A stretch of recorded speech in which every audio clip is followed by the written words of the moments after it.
Alright, so here we are. We're going to break down episodes 4 and 5 of Bel... Wait a second, I can't do that just like that. Hang on. We're going to break down 4 and 5 of Bel... Maybe that's a little better. Now, episode 4 and 5 of Bel Air. So now that I sufficiently look like a hipster version of a tracksuit mafia member from the Russian mob, in particular, let's talk about episode 4 and 5 of Bel Air, shall we? Alright, so episode 4 is called Canvas, and we start out with Carlton and Uncle Phil playing chess, set to a horrible rap background track that it made my ears bleed, and it really took away from the scene to me. Carlton wins and kind of jokes around Uncle Phil about, oh, you know, maybe you should stop taking it easy on me. And they discuss Phil's campaign event the next day. And Uncle Phil tells Carlton he has to go with Will to canvass the voters and try to get people registered to vote. Uncle Phil also tells Carlton if he and Will register 50 voters each, he can go to Monaco to the Grand Prix, which is like a huge deal. Carlton really wants to do this, so it's a big deal to him, and they kind of go back and forth about negotiating how many people they want voters registered. And it's a little funny back and forth, but nice little scene with those two. Will is hitting on Lisa and asking her to study with him outside the Bel Air Academy, and we see from a distance Will is being watched by someone in a sedan, and Lisa is talking to Will. They're having their conversation. This really doesn't come into play. It's just kind of background, so we see it. We're aware of it. The characters aren't. And Lisa tells Will her mom passed away from lupus 3 years prior, and Will asks Lisa if she's coming to Phil's roller skating fundraiser, which they're having the campaign fundraiser at a roller skating rink. He asks her to go. Our voyeur is watching Will get into the car and drive away, and we go back to the house, and Viv is braiding Ashley's hair. And they're discussing how to basically be a political family like the Obamas without having 2 dads. They're talking about the campaign, and Ashley's distracted because she's on her phone. She's texting somebody, and Viv notices, and she makes a comment about, you know, when my mom used to braid my hair, we used to talk. Obviously, you know, they're phones and...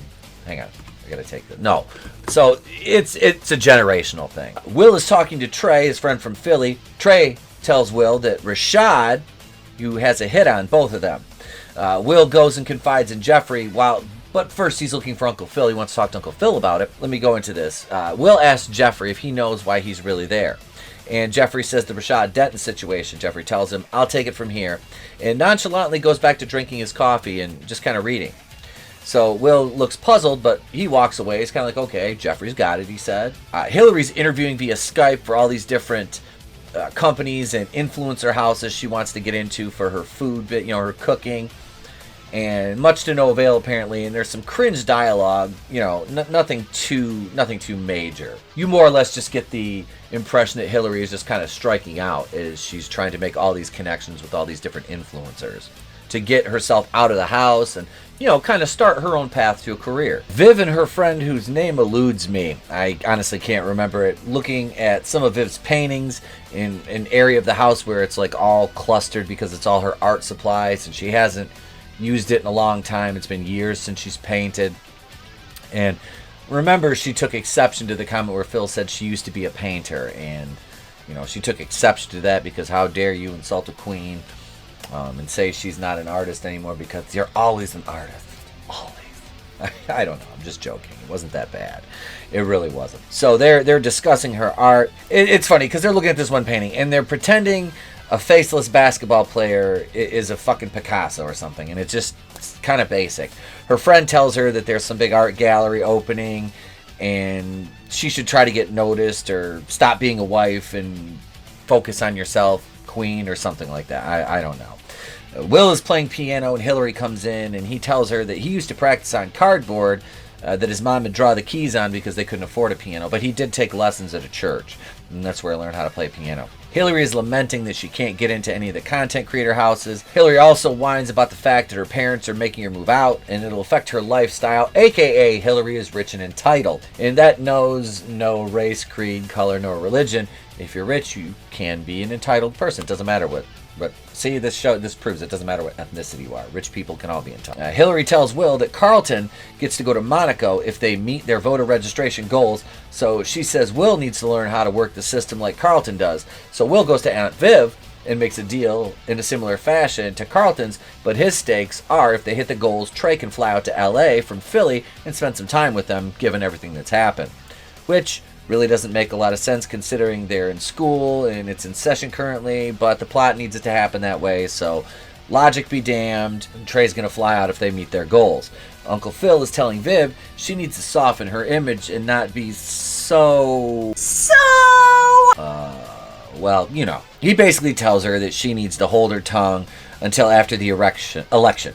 I'm sorry, this show's fucking boring at this point. It's not really the most interesting episode to keep me hooked in, so I have to make some jokes here or there or I'll go fucking crazy if I try to do this seriously. On the registration drive, Carlton is taking the lead with the potential voters and is getting door slammed in his face. One brother even says, "Why should I vote for a, quote, N-word with that much money?" And goes on to rationalize it that if he was poor, I can't remember what he said, but if he was rich, he's already been bought and paid for. I don't know. It's just... Sit your $5 ass down before I make change. It was fucking ridiculous. It really was. I'm just like, okay, I'm not saying that people, don't talk like that. I'm just saying that it just seemed forced at that point. And Carlton and Will argue over the strategy, and this is where it kind of goes off the rails. Will throws Monaco in Carlton's face, and they agree to let Will take the lead. There's a lot more dialogue there, but like I said, it was just... It's kind of irrelevant to the entire point of what we're getting at, is that Carlton doesn't know how to connect with these black voters who are just regular everyday folks in the community. They're not, the upper echelon of people like him that live in a gated community like Bel Air. So Will's like, you don't know the people, I do, let me do this. Then we go over to Jazz's record store, and Hillary and Ashley are there, and they're asking to hang up some campaign posters, which Jazz absolutely says, yeah, go ahead. It's kind of funny how he acts like he knows them, but I mean, he's probably only interacted with, the Will and maybe Jeffrey, and I think he saw Hillary once at the house, but I can't really remember. So he makes a line about, she introduces herself, and it's like, he's like, oh, so now I don't have to call you the honey in the pool house, and she's like, oh, now I don't have to call you the Uber driver or some shit like that, whatever. So Ashley sneaks out, says she's going to the next door, and Hillary is, kind of talking with Jazz, so she's not really paying attention to what Ashley's doing. Ashley walks outside, and she puts some lip gloss on, and she's on her phone, so she's going to see somebody she's interested in, she's trying to act a little grown. So Hillary and Jazz are kind of flirting. Back at the house, Phil and Viv are meeting with potential donors for Phil's campaign. Viv's art is referenced, and Phil laments the lack of commitment from them. And Viv gets mad because Phil, as I said earlier, Phil used the term she used to be an artist or former artist. She can't handle it. Her ego cannot handle this. Viv does give him some sage wisdom and tells them if he wants people to commit to voting for him, he needs to placate the black voting base to win them over, basically. Where have I heard this before? And you ain't black. And you ain't black. And you ain't black. Now comes the part where we throw our heads back and laugh. Ready? Ready! Ashley meets up with a bunch of friends, and it's pretty innocent as they're literally just sitting around playing a mobile game together. Back at the record store, Hillary is giving Jazz some social media advice, and she sets him up with an Instagram account. She tells him about, she's moving out. She's not ready to face the real world and responsibility. And Jazz in this show is actually articulate and smooth compared to the original counterpart. There is a young gentleman downstairs. He claims his name is Jazz. How do you do? I'm Mr. Banks. You got that right. Man, you loaded! No, what's up, Jay?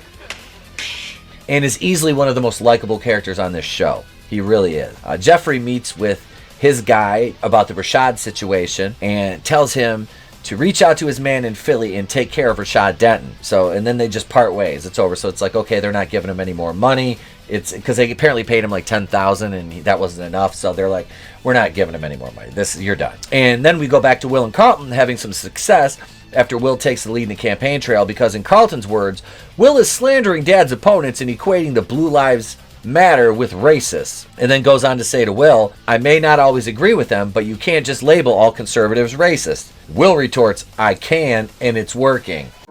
Hello, darkness, my old friend.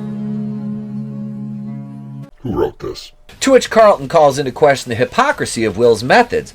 Carlton tells Will that it's wrong, and tells Will that I'll give you one thing, you're a much better bullshit artist than I am. Come on, don't bullshit me. Bullshit. Bullshit. Bullshit. Bullshit. Bullshit. You said so?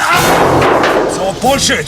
all of it. And he also gets it out of Will that he's not just in Bel Air for a better education. Liar! At the game hangout with Ashley and friends, they're watching Jurassic Park, and the boy that's sitting next to her puts his arm around her, and then Jeffrey shows up to pick her up. Very polite, though, not like coming in, let's go, you know, he's like, Ashley, it's time to go, and she's just kind of like, oh, and the boy kind of pulls his arm back. This will all come into play later on.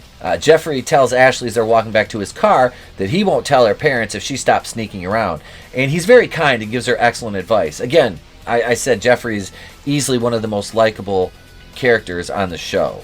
It's just his whole demeanor, and the actor portrays this role very well. I do respect that. Will's at the record store with Jazz, and some famous rapper named Buddy shows up, and Jazz hooks him up. He needs some beats because he's going to be in the studio with Pharrell, and it's kind of funny because I'm going to be in the studio with Pharrell next week, and he needs some vinyl, and then they take a bunch of pics for the gram. Is it really that difficult to say Instagram? Like, I don't know. It's just funny. Oh, the gram, yeah, because that's hip and cool. I don't know. It seems like some of this stuff is written by committee. Jazz gives Will the straight truth and says that if Will and Carlton don't succeed, Trey loses out, and at this point the two of them come to an understanding, and speaking of Will and Carlton, and work together so they can both meet their goals. But Carlton gets upset because Will invited all of the people they registered to the fundraiser, which was supposed to be for private big money donors for Phil's campaign. Will tells Carlton this will help Phil connect with the black community better, which he seems detached from because of his social status and money and position and power and all that. Everyone reassures Phil that this will only help him as the family sits around and discusses it. So at the fundraiser, which looks like footage from ATL or Rollbound, Viv and Lisa have a moment, Carlton's ex-girlfriend, Will's kind of love interest so far, which, you know, she dated Carlton. They have a moment. Viv, you know, tells her that you need to come over for a girls' night, and they're going to help her with the fundraiser for lupus, because that's what Lisa's mom passed away from, was lupus. Ashley's sad until she sees that Jeffrey invited her friends there, because Jeffrey's a straight-up fucking OG, as I said in this show. He's a good character. I really like Jeffrey. Will has an uncomfortable moment in the bathroom with Lisa's dad. So long, gay boys. Get your minds out of the gutter. Will is washing his hands, and Lisa's dad walks out of a stall, and he's in full police uniform, and Will says, I didn't know that Lisa's dad was not only a police officer, but he's the chief of police in Los Angeles. Will has a flashback from getting arrested in Philly, and it's absolutely hilarious because the getting arrested was his fucking fault. He's trying to make the police sound like they're the bad guys here, when his stupid ass friend got a handgun. First of all, they agreed to go play a basketball game against a drug dealer who flashed a gun at him because out of my pride and my rep and my hood and my street cred. It's just ignorant. Okay, so they shouldn't have went in the first place. Shouldn't have agreed to this in the first place. Then Trey shouldn't have got the gun. Will shouldn't have shot the gun in the air. But to be fair, he was trying to save Trey from getting probably killed by these guys stomping the shit out of him. So I understand the logic and the reasoning behind it. It was a fucking, everything from the word go was a piss poor stupid decision on their part. But without all that happening, the rest of the show can't happen. So logic be damned, reason be damned, cognitive skills, critical thinking, all those things out the window. Here we are. I've been in the danger zone east of the Pacific Ocean, west of London, England, south of Mars, and north of hell. It was his fucking fault. You've got to do better. But responsibility for actions for these characters, non-existent. So Will then shames Lisa out on the skating rink floor for her dad basically being a successful black law enforcement officer because of his piss poor decision making, which I just referenced in Philly. Carlton introduces Phil as it's time for him to speak to his contingency and take questions. One of the apprehensions he had was the unvetted people, the ones that Carlton and Will registered to vote, being there, would not ask, canned heat questions for him, pre-approved questions.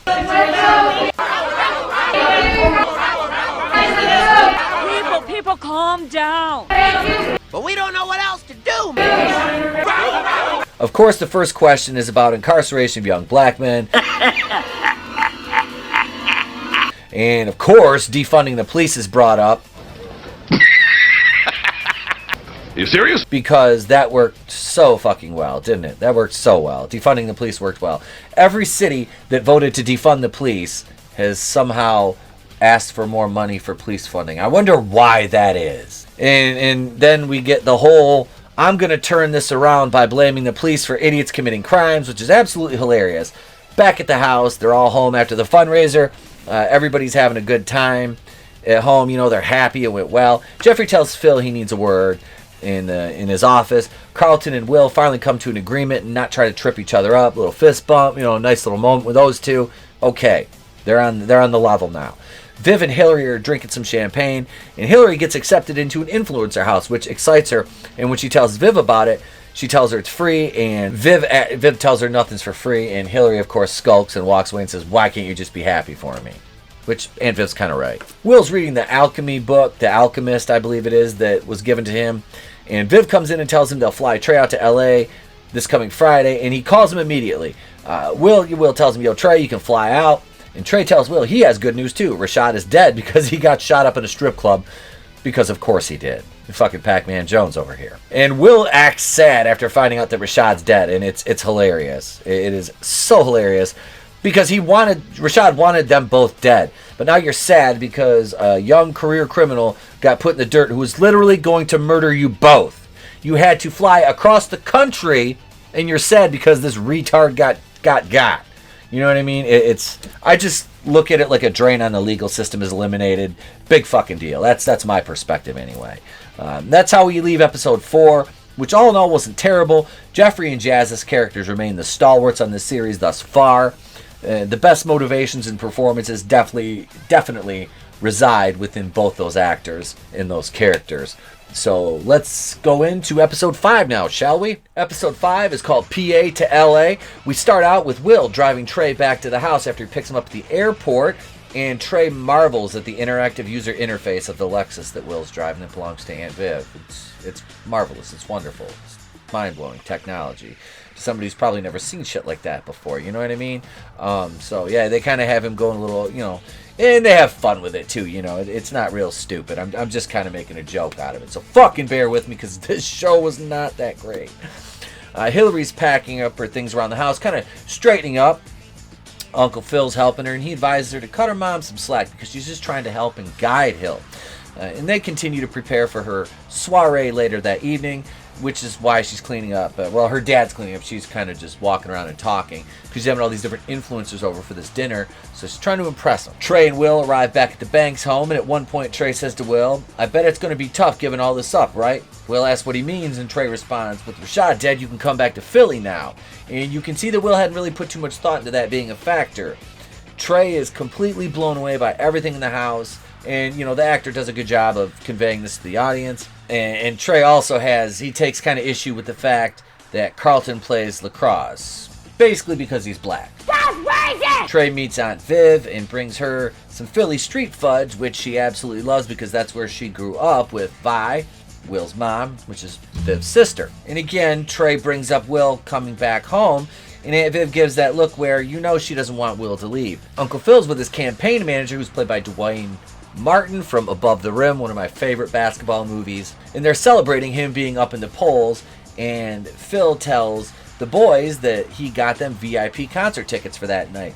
Phil calls Vi, and Viv wants Will to stay there, and they kind of get into Viv telling Vi, look, because Vi's like, well, he needs to come home, the scouts have been asking about him, the basketball team needs him, the coach wants him back yesterday, and it's like, is that all that matters in his until he left, it really was.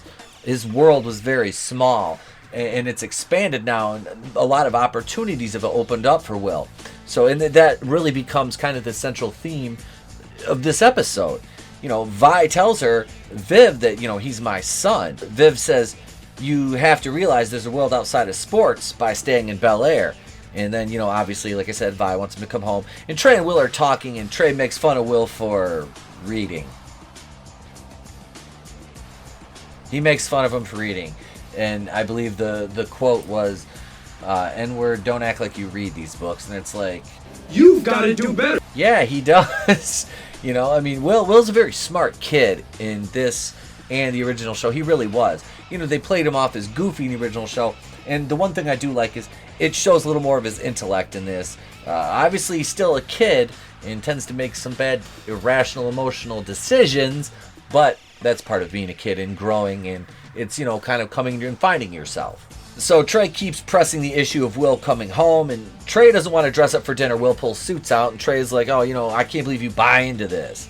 And it's funny because it's like, yeah, a better quality of life does exist, and you're resistant to it because you feel like you're letting your guard down or being soft, which is absolutely fucking hilarious, considering the entire goal is to succeed in life, and you are kind of, the antithesis of that with your mindset. Speaking, of course, to the character of Trey. It's a bold strategy, Cotton. Let's see if it pays off for him. Hillary set up a complete formal dinner for everyone, and she has cameras placed in like the centerpieces so she can record people, for this, because this is basically what her life's going to be if she gets into one of these influencer houses. And Will asks Hill if he should go back to Philly, and she says he has to listen to himself. And she thinks he should stay there in LA because there's more opportunity, and she expands on that. Viv walks in on Phil in the office listening to some music on his headphones, and she tells him he's beautiful. But it's time for dinner.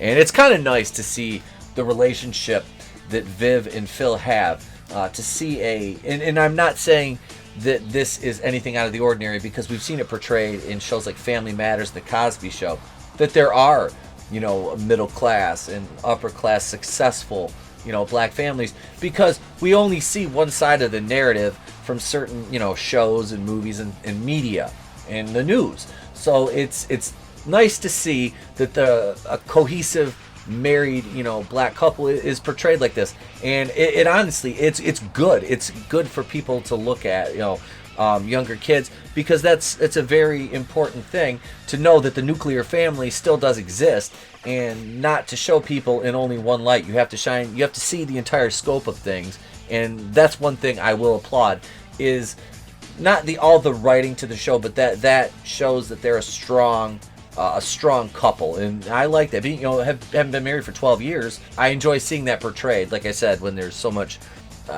so many pieces of media want to tear down the nuclear family, and especially paint, black couples in a bad light, and paint them in a bad light for, their own agendas, which is really fucked up.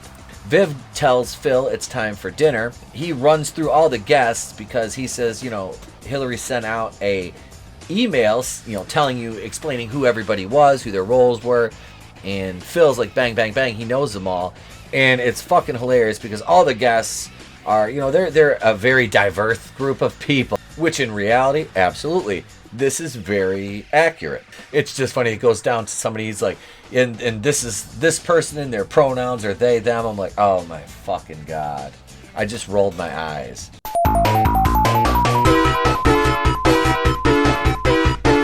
A couple of, quote, brothers who are pranksters known as the Black Ass Brothers, and you'll see that come into play at the end of the dinner.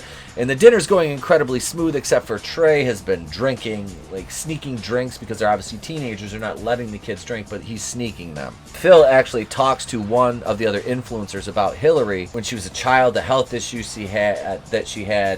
She spent 6 weeks in the NICU unit, and having my son been in the NICU unit, that tugged at the heartstrings a little bit. She was 2 months premature. Ours was a completely different situation, but it really kind of, that part of it right there, that hit home. And this is the problem I have when people say, oh, well, you're not the target demographic for this show, so nothing you say matters about it. And it's like, well, just because I might not be the target demographic doesn't mean there can't be themes and ideals that and situations that I identify with. So, see, don't be bigoted and closed-minded. And you ain't black. So anyway, Phil goes on to give a very heartfelt toast to Hillary, and tells her that her parents support her fully. And Trey is sitting there mean-mugging Carlton, and it's clear he's just drunk as hell. Opens his mouth about Rashad and Carlton specifically, and Carlton's completely pissed off by this revelation. Like, you can tell it is just, he's angry that his dad did what he did for Will. One of Hillary's guests is talking to Viv about her being a content creator because of her art and her perspective on things. Ashley's discussion with the fucking pronoun idiot is basically, and I think I covered this a little bit later, but Ashley's gay. I was like, how old is she supposed to be here? I'm like, are they really that concerned with this? It is what it is. Carlton is just standing in the corner, absolutely just livid. Trey is stupid drunk, and you can tell he's just on the verge of doing something dumb and ruining this for Hillary. But he doesn't. Hillary asks Carlton how it's going. Carlton says it's going great. You're doing a good job, and he kind of kayfabes it with her a little bit. Phil is obviously at this point, like I said, he's talking to the one white guy there who's like the expensive liquor and cigar connoisseur, kind of social media influencer, and he's filling him in on Hillary's backstory. Then the main course is wheeled in, and the lid starts. It's got one of those fancy covers on it. It starts to shake. And everybody's kind of like, whoa, what the hell's going on? There's a dancing teddy bear under the... Will comes up and lifts the lid up, and there's like a dancing teddy bear shaking its butt. And Phil kind of gets mad, and then you see one of the Black Ass brothers come in naked, and you see from the back he's like shaking his ass, and the other one's recording it because that's one of the pranks they do. Hence the name, the Black Ass Brothers. Shit. Like I said, Phil gets mad and leaves. Carlton follows him out and brings up Will leaving Philly and the why it happened. Based on what Trey told him, Phil tells him to come in the office. They close the door and they talk. Will's walking around. Trey is passed out with his face out on the table, and Will makes a joke about the jet lag must have got you. And Hillary revels in her success in throwing this soiree for all these different influence. Phil's office, he's breaking it down to Carlton about why he did what he did to help Will. And Carlton is less than understanding about the situation. Carlton straight up sees Will as a criminal, and Phil reiterates if Carlton lets it slip, Phil could face legal ramifications. And Carlton goes into Will's room, tells him he's full of shit, tells him he knows about the gun, the fight, and everything else, and tells Will stay away from Lisa so she doesn't get pulled into his bullshit. Well, The next morning at breakfast, Uncle Phil's, making pancakes, he's flipping them around, and I'm really hungry, especially when I was writing this. I don't think I've eaten all day because I was working, and they look fucking delicious. I make hella good pancakes, and I was like, man, pancakes sound good. I have ribs going in the crock pot right now, though, just marinating in barbecue sauce, which they're going to fall off the bone. You get your bitch ass back in the kitchen! Carlton boasts that he's back with Lisa, and they won't be going to the concert that night later on with him. The concert Will and Trey are going to. Phil got them VIP passes for. He's throwing it in Will's face, that he's back around. Lisa and him are talking again. And Carlton makes Will believe that there's more to it than there actually is. Carlton and Lisa are walking around the bank's backyard, and they're planning the lupus fundraiser, and Trey runs up and introduces himself and says, oh, Will's been talking about you a lot to Lisa, much to the chagrin of Carlton, who's kind of looking at Will, and Will's like, all right, let's go Trey, let's go over here, because the deal that Will and Carlton made. Lisa can see that there's something off with Will, and she even mentions it to Carlton. She goes, Will seems off, and Carlton kind of shrugs it off. At the Staples Center, you see the boys walk up the red carpet, and people are kind of giving them dirty looks, like, who the hell are they? Because they have the VIP access, and they are going backstage to meet D-Smoke.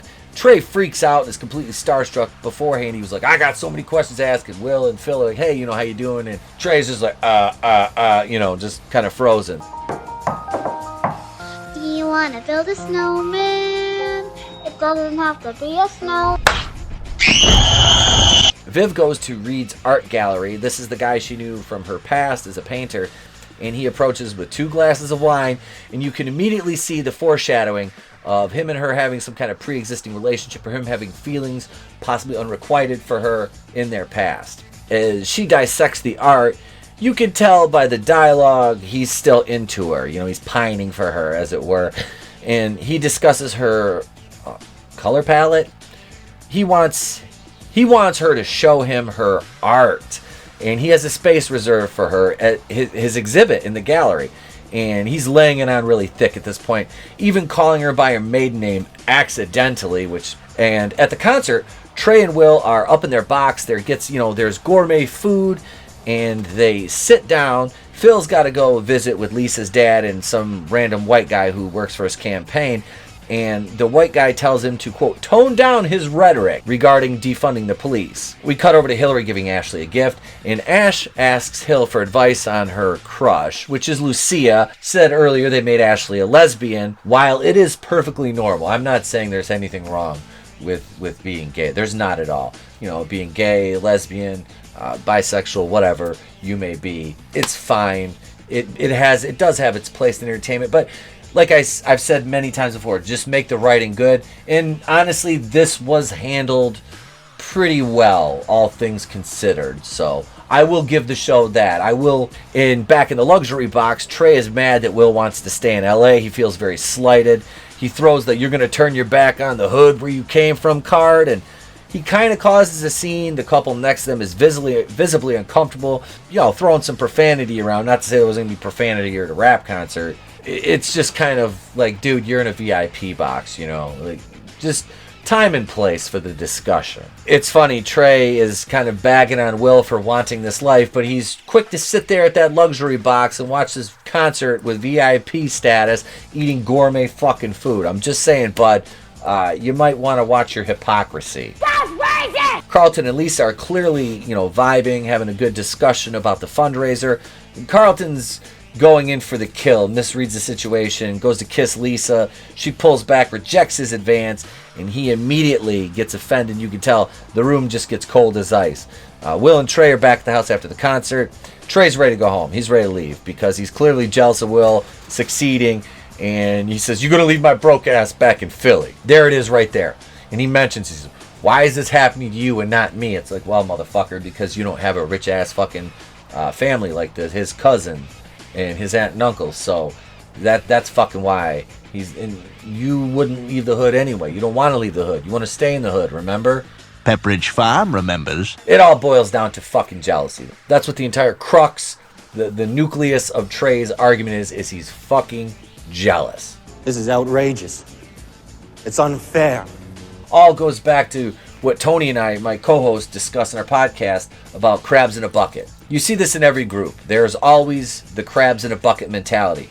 When one crab starts to crawl out of the bucket and make their way out, the rest of the crabs want to pull them back down in, because how dare that one singular crab want to better their situation and survive? How dare they? They start fighting, and Trey calls Will a pussy. Will tells Aunt Viv about it. He tells her about the entire situation. Viv tells Will that the conflict comes from the fact that their lives went on different paths the night they got arrested. Phil's campaign manager is showing him he's got some positive and negative press lately. Again, that's Dwayne Martin, his character Steven.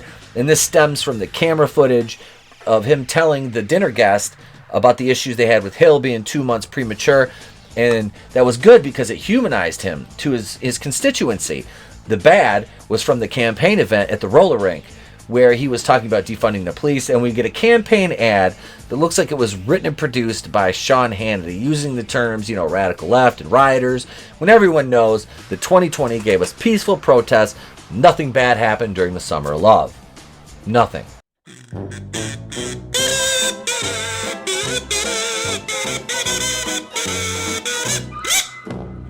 Uncle Phil even says, "They made me look like I'm goddamn Antifa," which almost made me fall out of my chair laughing, because Antifa isn't a group, it's an ideology, and if you believe anything other than that, you're a fascist.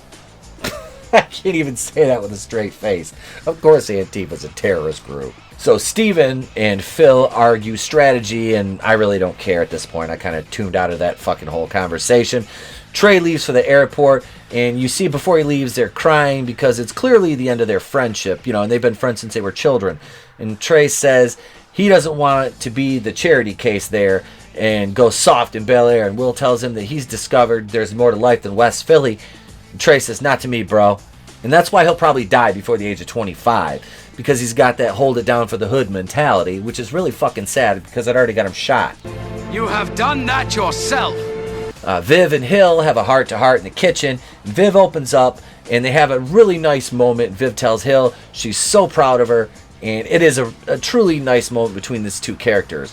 Will calls his mom Vi, and she says she wants him to come back home because Philly's his home, but Will doesn't want to go back, and she tries to guilt him, and he takes the mature approach to it. He tells her that she once told him that life was more than the 14 square miles he grew up in, and they say a tearful goodbye as the realization her son chose to better himself sets in. And that's where we end this episode, a tearful Will, as they fade out until the next week. And in closing on this one, it was okay at points. It got a little cringe at a few times, but overall not a bad episode. Again, I want to like the character that plays Will. I really do, because I truly think that this young man is very talented. And he does a good job of capturing some of Will Smith's charm. Does a very good job with his mannerisms. The cadence in which he speaks at times mirrors Will Smith from The Fresh Prince of Bel Air, which I appreciate because, like I said, that show was great. It was true greatness. It was fun, heartwarming. And this kind of had some of the beats that with some more serious tones to it, which I know that's what it's geared towards. There's still some positive to be derived from this. So now it's your turn. Weigh in the comments below. Smack that like button. Share the video. Subscribe if you haven't subscribed yet. Ding the bell for notifications so you know when we upload a video or go live with our weekly live streams. Until the next time, ladies and gentlemen, I'm not going to talk anymore. This has gone on long enough. Please know that I do somewhat enjoy this show, and then there's parts of it that I'm like, meh. So overall, it's kind of a 50-50 split. Nowhere near as bad as Batwoman, though. That can be certain, my friends. This actually features some good writing, good acting, mixed with only a mild amount of cringe. So, yeah, that's it for me. I'm Itepo Queen of the Place to Be Reviews. I've been here with all yous. If I don't see ya, have a great day, a pleasant tomorrow. I'll catch you on the next one. And remember,